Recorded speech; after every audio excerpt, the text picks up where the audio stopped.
This is going to be the first hit in a 4-part series on how to hit Humblepie. I'm going to try to go into a little bit more detail as this can be a little bit of a complicated map, but when it's standard like this, I think it is huge for teams to be able to get this down in 4 and not take an extra 5th or 6th hit. So the first hit, what he's going to do is he's going to focus on getting these 4 rocket launchers and clearing this side over here to get to these SGs with Grens. But most importantly, he's going to be clearing mines up to this path, up to the the SGs up here,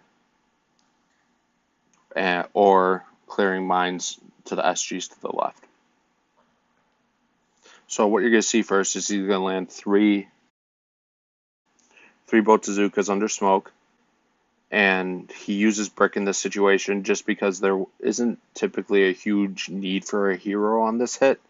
Sometimes it'll be good to use bullets, sometimes it's good to use spark, but for this hit there really was no big need, so he thought he would speed up the process. You'll see he peaks here a little bit.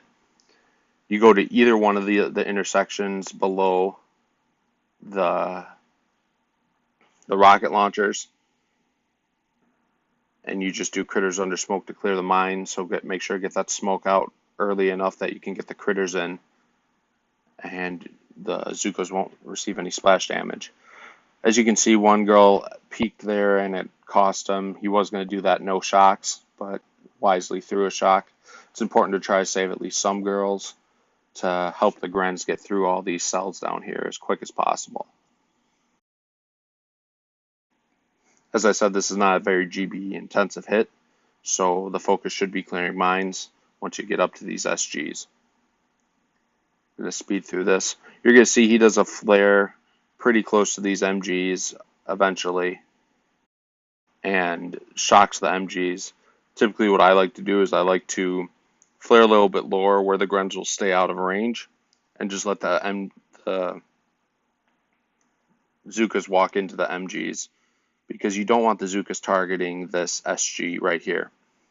You'll see his flare point right there. That is the typical flare point you will see to save the most amount of Grens. As you can see, he did artillery out several girls. That's because if this SG dies first, it's going to bring the Grenadiers closer into range of these boom cannons and these rocket launchers up there. It's kind of like the whole Fang or Red Line thing where you want the SG in front to last as long as possible. As you can see, he's clearing mines. When you're doing barrages, we found the best place to place your barrage is actually the mine above the intersection, and that'll get tends to get the best clearance. This mine does have to go, so using critters or barrages at the intersections and artilleries anywhere else that's needed. As you can see, he was able to clear just about the whole path all the way up, and you'll see that one SG does fall, and now the Grens are in range of those boom cannons, or some of them are. And that's okay. It's okay to leave a little bit on the cells over here as long as your main focus has been clearing the mines, which it was for him. He does end up leaving just a tad, but he is setting up the future attacks for better and better hits. This was part 1 of Humblepie.